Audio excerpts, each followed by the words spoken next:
There are multiple statistical trends among medical students and resident physicians that are worrisome. The most poignant of which is the fact that doctors, including medical students and resident physicians, have the highest suicide rate of any profession. In this video, we'll cover burnout, a common precursor to depression and suicide in medical trainees. We'll go over what burnout is, what causes burnout, and how you can reduce your own risk of burning out. What's going on, guys? Dr. Jabal, MedSchoolInsiders.com. Burnout can be described as a physical or mental collapse caused by overwork or stress, often relating to caregiving activities or work. It is thought to be derived from three distinct elements, including emotional exhaustion, depersonalization, and reduced sense of personal accomplishment. Keep those three elements in mind, as we'll be referring to them throughout this video. Now, burnout is everyone's business. Burnout has reached epidemic levels, in some studies exceeding 50% of medical trainees or doctors in practice. It's not exclusive to just medical students and residents, but rather workers in all industries. But in this video, we'll be focusing on the data regarding burnout in medical trainees and doctors. This too is actually everyone's business because burnout contributes to an increased risk of medical errors, depression, and adverse effects on patient safety. You do not want your doctor to be burned out. There are several theories on what causes burnout, the most convincing of which is the job demands resources model. In its simplest terms, the jobs demands resources model states that high job demands lead to exhaustion, and low resources lead to cynicism and feelings of low personal efficacy. Overall, chronic exposure to stress is the main risk factor. It's no surprise then that medical students and residents in particular are subject to extraordinarily high rates of burnout.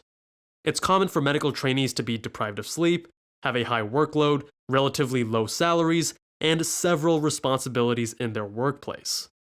And there are other tremendous but often overlooked stressors in this profession, including the great responsibility for the health of other people, dealing with patients, their pain, and their families. In a 2018 meta-analysis and systematic review by Rodriguez and colleagues, it was found that residents in surgical, like general surgery and ortho, and urgent specialties, like anesthesia or OB-GYN, demonstrated significantly higher rates of burnout. Additional factors correlated to burnout include younger age, female gender, and having a high workload. Interestingly, students who are single are significantly more emotionally exhausted than classmates in relationships. This doesn't mean to run out and get into a relationship pronto, but it does highlight the importance of social support in warding off burnout. If you look at the rates of burnout over the past few decades, there has been a consistent and steady rise. After scouring the literature and trends in medical training, I would attribute this to three main factors. First, increasing competitiveness. Over the past 10 years, medical school has become significantly more competitive with a significant rise in the number of applicants, but not enough new positions in medical school to accommodate the increase. In such a landscape, pre-med and medical students are subject to ever-increasing levels of stress. Dr. Atul Gawande wrote an excellent piece in The New Yorker about how technological changes in medicine have contributed to burnout. In short, increasing requirements for computer documentation are highly correlated with burnout, which is why neurosurgeons are less likely to be burned out than emergency medicine physicians. They just spend less time documenting. Additionally, decreasing physician autonomy is a major factor, as outlined by the jobs demands resources model. Having more equal representation by both men and women in medicine is no doubt a great thing. There are more female physicians now than ever before. In fact, 2017 marked the first year where there were more women than men enrolled in medical schools. It is important to note, however, that the literature has consistently demonstrated that women are more likely than men to experience burnout, and the increasing rates of women in medicine is one of the many factors contributing to increasing rates of burnout over the years. This is obviously not a judgment in any way, but rather an objective reporting of the data. By understanding differences in burnout pattern causes and behaviors between men and women, we become better equipped to solve a multifaceted and complex issue. For example, as reported by the AMA, burned out female physicians are more likely to sleep, eat junk food, or binge eat than their male counterparts.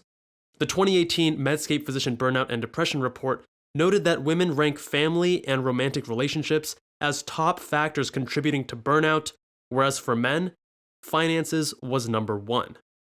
Further examination of the patterns in burnout between men and women is necessary in order to best address and overcome this complex issue. Now, in order to address burnout, we must look at both preventative and therapeutic interventions. How do we reduce the risk of it happening? And if it has happened, what can we do about it? Similarly, we must examine how individuals can best deal with burnout and what we need to change on a systemic level to reverse the trend of increasing burnout over the last several decades. On an individual level, there are 4 main pieces of actionable advice. First, social support.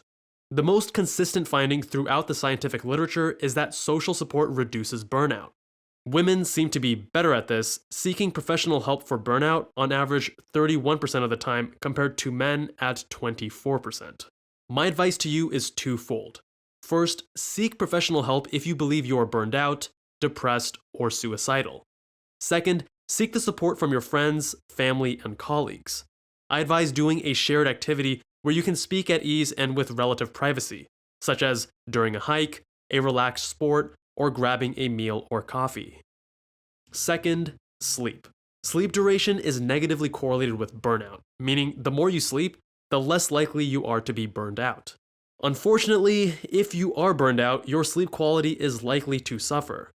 I have an entire playlist on sleep videos going over the best ways to optimize your sleep with actionable advice on improving sleep hygiene and consistently waking up significantly more refreshed. Link in the description below. Number 3, optimize your day-to-day life. Life optimization is the name of the game here at Med School Insiders. In creating a future generation of happier, healthier, and more effective doctors, we understand that your personal and professional lives are not siloed apart, but rather closely intertwined. Optimizing your sleep, productivity, and overall efficiency is going to go a long way.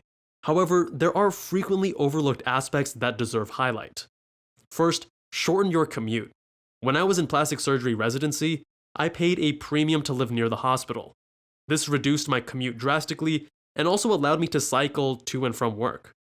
Ultimately, this meant more time for sleep, and I was able to get cardio twice daily automatically.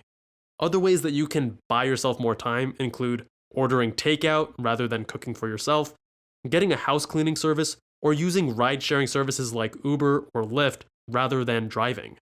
Maintaining healthy habits such as proper nutrition and regular exercise will also go a long way in sustaining this intense lifestyle and warding off burnout. And number 4, an important point about vacations. Contrary to popular belief, they may not be as helpful as you think.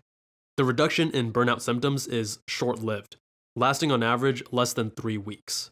Plus, we want sustainable fixes, and vacations are relatively infrequent if you work in the medical profession.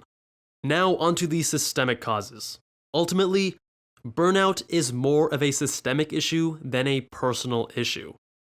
While we must all take responsibility and mitigate burnout in our own lives, the fact that burnout among medical students, residents, and attending physicians has been consistently rising for decades points to a systemic cause. More and more medical schools and residency programs are pushing wellness programs to address this growing issue. While these programs may have good intentions, their utility and ultimate benefit is questionable. A major point of contention is the fact that these programs push an undertone that burnout is the responsibility of the medical student or resident, a failure of individuals to properly self-care, sleep, or mitigate stress. Rather, we need to urge our programs and institutions to make meaningful changes. Facilitating social support, sleep, and autonomy are areas that, based on the scientific literature, would actually be beneficial to this growing issue. Burnout has been strongly correlated with suicidal ideation even after controlling for depression. This is something I care deeply about, as I've lost friends, colleagues, and classmates to suicide. Nothing was being done about it, and suicides were being swept under the rug. So I decided to do something about it. Together with a team of other medical students and residents passionate about this issue, we have started an initiative to raise awareness and help fund proposals in reducing medical student and resident physician burnout, depression, and suicide. It's called the Save Our Doctors Grant. If you too refuse to sit idle in this epidemic, this is your chance to take a stand. There are 3 ways for you to help. First, submit a video on the submission page outlining your proposal and enter for a chance to win yourself. Second, blast #SaveOurDoctors on your social media accounts. And third, donate to the cause. Fully 100% of all proceeds go toward the grant and addressing this issue. I've personally put $1,000 from my own pocket into this, but if you are willing to donate even $5, that too will go a long way. Thank you for watching. I hope this video has helped you understand burnout and provided you with actionable advice. If you too are passionate about doing something about this, please get involved with the Save Our Doctors movement. Thank you for your support.